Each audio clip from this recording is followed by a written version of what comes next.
کیا کوئی ہے جو میری مدد کے لیے آئے؟ اور یہ آواز تمام مومنین کے کانوں میں گئی۔ میں نے ایک روایت پڑھی، اس روایت میں بہار میں آیا یہ روایت، اور اس میں یہ آیا کہ پیغمبر کے اس جانشین نے میدان کربلا میں اس حالت میں تھے کہ جس حالت میں آپ کے جسم کے اوپر تیر لگے ہوئے تھے، اس حالت میں آپ نے ایک مومن آپ کے سامنے آیا اور کھڑا ہوا اپنی حاجت بیان کی، تو آپ نے اس کی حاجت روائی فرمانے کے بعد کہا تو اب یہاں سے اتنی دور چلا جا کہ میری آواز نہ سن۔ اگر تو دور چلا جائے گا اور میری آواز سنے گا تو ظاہر ہے کہ میری آواز سننے کے بعد تو اس پر واجب ہو جائے گا کہ تو جواب دے، اور اس لیے تو چلا جا کہ تیری ایک بیٹی جو 4-5 برس کی ہے تیرے انتظار میں ہے۔ میں کہوں گا مولا اس کے بیٹی کے انتظار کا اتنا زیادہ آپ کو احساس ہے؟ اے مولا ابھی چند ہی لمحوں کے بعد آپ کی بیٹی اسی دنیا میں یکو تنہا ہو جائے گی، کوئی مددگار نہ ہوگا۔ جزاکم ربکم خیر الجزا۔ عزیزو یہ نزدیک ہے گفتگو کہ جب شب 4 محرم کو ہماری مرسوم عادتیں ہیں کہ ہم جو ہے وہ اصحاب حسین کے مصائب پڑھتے ہیں۔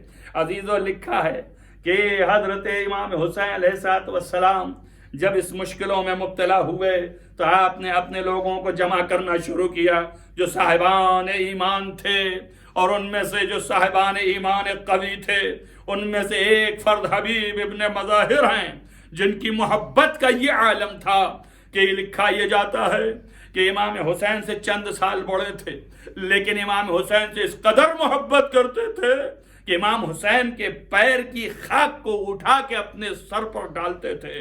رسول اکرم نے اپنے آنکھوں سے دیکھا، روایات میں آیا، لکھا ہوا ہے، تاریخی واقعات میں ہے، اور صاحبان کتاب اور سیرت نے لکھا کہ پیغمبر نے ایک مرتبہ ایک گلی سے گزر رہے تھے، حبیب کو کھڑا دیکھا، سارے بچے تھے مگر حبیب کی طرف بڑھے، آپ نے ان کے سر پہ ہاتھ رکھا، ان کو ایک خرما دیا، پیار کیا۔ اصحاب نے پوچھا یا رسول اللہ آپ کا تو یہ طریقہ کسی اور کے ساتھ ایسا نہیں ہے، ان کے ساتھ کیوں ایسا ہے؟ تو پیغمبر نے ارشاد فرمایا اس لیے کہ میں نے ان کو دیکھا ہے کہ جب میرا حسین جاتا ہے تو اس کے پیچھے پیچھے اس کے خاک قدم کو اٹھا کے اپنے سر پہ رکھتا ہے، یہ حسین سے اتنی محبت کرتا ہے۔ عزیزو اسی حسین نے حبیب کو لکھا کہ اے حبیب، اے رجل فقی، تیرے پاس حسین ابن علی کا خط ہے، اے رجل فقی، میں نرغہ احاطہ میں گھر گیا ہوں، کربلا میں موجود ہوں، کوفے سے نزدیک، تم عصر عاشور سے پہلے میری نصرت و مدد کے لیے آ جاؤ۔ بس یہ خط ملنا تھا۔ کہا یہ جاتا ہے کہ ادھر حبیب ابن مظاہر اپنی زوجہ کے ساتھ دسترخوان پر بیٹھے ہوئے تناول فرمانا چاہتے تھے، نقمہ جیسے ہی اٹھایا، ہاتھ سے چھٹا، انہوں نے کہا کوئی مہمان آنے والا ہے، لگتا ہے کہ کہیں سے دعوت آ رہی ہے۔ بس تھوڑی دیر میں دق الباب ہوا، آپ نے پوچھا منو کون ہے تو؟ آواز یا نا برید الحسین، میں حسین کا خط لے کے آیا ہوں۔ عزیزہ لکھا ہے کہ حبیب ابن مظاہر اٹھے، باہر گئے، دروازہ کھولا، خط لیا، چاک کیا، پڑھا، آنکھوں سے لگایا اور خط کو اپنے جیب میں رکھ کر کے اندر پھر داخل ہو گئے۔ زوجہ کے ساتھ بیٹھ کے پھر لقمہ توڑا۔ زوجہ نے پوچھا کیا تھا؟ کہا حسین کا خط تھا۔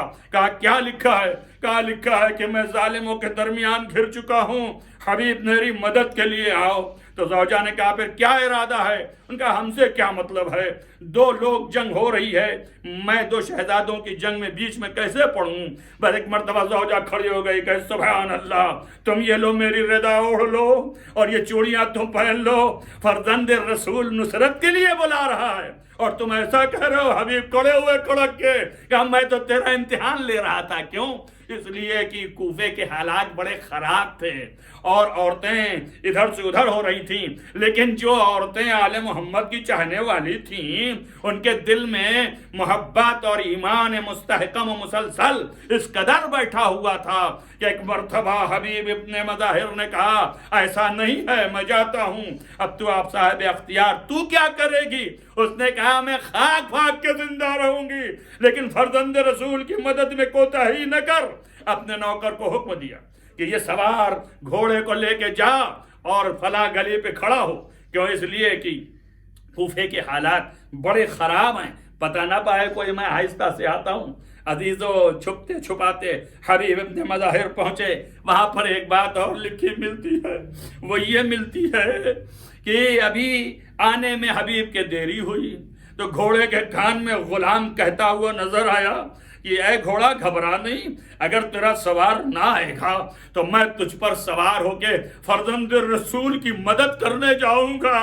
ارے اللہ، کیا مظلومیت حسین ہے کہ غلام بھی ترس کھا رہے ہیں. عزیزو جب حبیب آ گئے تو حبیب سوار ہو گئے. میں نے ایک جگہ دیکھا لکھا کہ اپنے غلام کو کہا تجھے آزاد کیا چلا جا، مگر وہ حبیب کے پیچھے پیچھے کربلا تک گیا. عزیزو جب حبیب پہنچے، ابھی حبیب پہنچے نہیں تھے، حدود کربلا میں آئے کہ حسین ابن علی کھڑے ہو گئے اور باہر نکل گئے. اور نکلنے کے بعد کہا عباس جاؤ ذرا چلو آگے بڑھو، خیر مقدم کرو. پوچھا کیوں؟ کہا میرا دوست آ رہا ہے. عزیزو آپ اندازہ کرو کہ دوست آ رہا ہے. آج بھی یہ ہے لکھا ہوا روایت میں کہ جب کوئی زائر امام حسین کی زیارت کے لیے جٹتا ہے، اپنے گھر سے قدم اٹھاتا ہے تو حسین عباس سے کہتے بھیا نکلو میرا زائر آ رہا ہے، اس کا خیر مقدم کرو. اور یہاں تک روایتوں میں ہے چھٹے امام نے فرمایا کہ اللہ فرماتا ہے ملائکہ سے کہ اٹھو جاؤ، حسین کا ظاہر ہے، اس کے گھر سے لے جاؤ حسین کی قبر تک حفاظت کرتے ہوئے، جب زیارت کر کے اپنے گھر واپس آ جائے تب تک اس کی حفاظت کرتے رہو. عزیزان گرامی، ایک مرتبہ گرد اٹھی، جیسے ہی گرد اٹھی آپ خود آگے بڑھ گئے، تمام اصحاب آگے. جیسے ہی حبیب نے دیکھا گھوڑے سے کود پڑے کہ مولا حسین ہے، آگے قدموں پہ گر گئے فرزند رسول. آپ ایسے سب صلی علیہ کی آواز لگاتے ہوئے حبیب کو لے کر کے چلے، دم خیمہ لائے. جب در خیمہ کے قریب پہنچے تو ایک مرتبہ زینب نے فضہ سے کہا یہ آواز صلی علیہ کیسی ہے؟ سب نے تو فضہ باہر آئی، پوچھا کہا حسین کے دوست حبیب آئے بچپنے کے. بس عزیزو لکھا یہ ہے کہ بی بی زینب کے پاس آ کے فضہ نے کہا کہ شہزادی حسین کے بچپنے کے دوست حبیب آئے ہیں نصرت حسین کے لیے. زینب نے کہا اے فضہ میرا سلام حبیب کو کہہ دیجئے. عزیزو جیسے ہی فضہ نے آگے کہا حبیب تجھے شہزادی نے سلام کہا ہے، زینب بنت علی نے. ارے جبریل کی شہزادی نے سلام کہا. جبریل کی شہزادی کا جیسے ہی سلام سنا اپنے منہ پہ تماچے مار لیے، آواز دیا اللہ یہ دن آ گئے ہیں کہ شہزادیاں مجھے سلام کرے. جزاکم ربکم خیر جزائے مومنو. تنہا شہزادی نے تو سوے ان کو حبیب کو نہیں تمہیں بھی کسی نے سلام کیا. ارے کعب جب آخری وقت حسین نے کہا سید الساجدین ارے جب شام سے لوٹنا تو میرے شیعوں کو سلام کہنا اور کہنا کہ جب بھی ٹھنڈا پانی پیے مجھے یاد کر لے. عزیزان گرامی بس چند وقت گزرا، ایک وقت ایسا آ گیا کہ حبیب ابن مظاہر کا وقت آیا، فوج کسی ہو گئی. اور ایک مرتبہ حسین نے نماز پڑھنے کی جو تیاری کی، حسین ابن نمر نے کہا کہ حسین تمہاری نماز کیسے قبول ہوگی؟ حبیب گھوڑے پہ سوار ہو کر کے للکارا او بدکار عورت کے بیٹے، فرزند رسول کی نماز نہیں قبول ہوگی تو تیری ہوگی. اور ایسا وار کیا کہ ایک ہی وار میں دو ہو گیا. اور اس کے بعد ایسی جنگ کی حبیب نے بھائی ایک مرتبہ آواز آئی یا قادر رکنی، اے میرے آقا میری مدد کو آئیے. ارے حسین دوڑے، حبیب زمین پہ تھے، ان کا سر اٹھا کے اپنے زانوں پہ رکھا. عزیزو لکھا ہے کہ امام حسین کے چہرے پہ شکستگی کے آثار آ گئے تھے. حبیب کے دنیا سے جانے پہ بہت روئے حبیب. ارے میرے دوست دنیا سے چلا گیا میرا ساتھ چھوڑ کر کے. ہم کہیں گے مولا حبیب کا غم زیادہ ہے کہ جوان علی اکبر کا غم زیادہ ہے، ارے حبیب کا غم زیادہ ہے کہ عباس نامدار کا غم زیادہ ہے۔ اے میرے مولا ابھی تو سب کے داغ اٹھانے ہیں، ارے کبھی سینے سے برچھی نکالنی ہے، کبھی چھوٹی میت کو ہاتھ لے کے کھڑا ہونا ہے، ارے کبھی لاشوں کے ٹکڑوں کو اٹھانا ہے، ارے ابھی تو دو کٹے ہوئے ہاتھ لے کے خیمے میں آنا ہے۔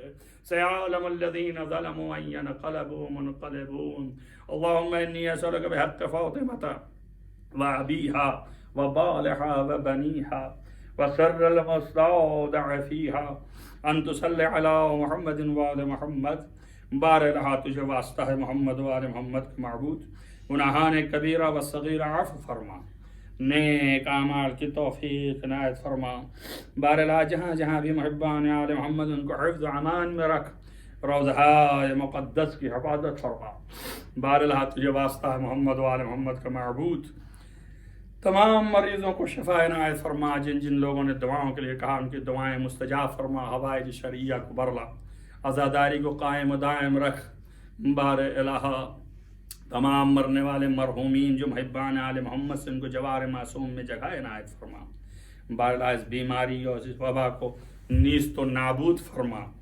معبود تجھے واسطہ ہے محمد و آل محمد کا، تمام دنیا میں عدالت کو قائم کر، ظلم کو نیست و نابود کر، تمام علماء اعلام کا سایہ ہمارے سروں پر محفوظ رکھ، بار امام کا ظہور جلد از جلد فرما، ان کے اصحاب و انصار میں شمار فرما، اللہم تقبل من الدعاء بحق محمد و آلہ الطاہرین ماتم حسین۔